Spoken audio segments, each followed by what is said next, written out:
Uulan na naman to mamaya.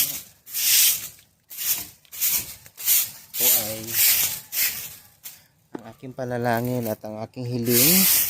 Lahat ng mga kababayan natin, Luzon, Visayas, Mindanao ay naway ligtas.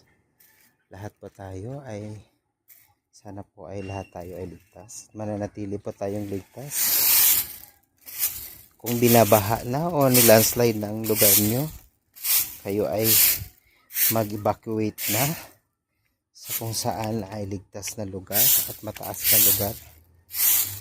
Kasi masama pa rin yung panahon. Any moment pwede pang umulan at umangin.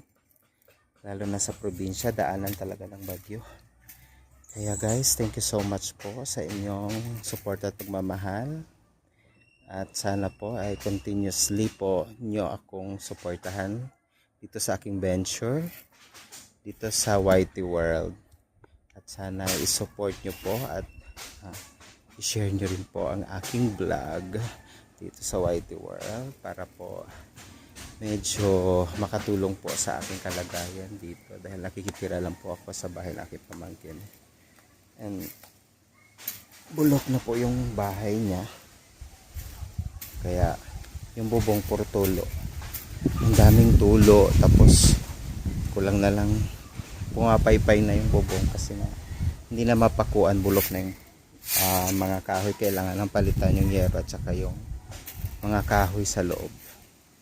And since wala pa akong kubo at hindi ko pa afford gumawa ng kubo, kaya nakikitira muna ako dito sa bahay sa kubo ng pamangkin ko. Kaya nagsisiksikan kami dito, tumutulong. Kaya thank you so much guys sa inyong pagmamasuporta, for the love and support. Sana po inyo po akong suportahan. Maraming salamat po. And thank you in advance. God bless sa inyong lahat. And see you in my next video. Take care and God bless you all.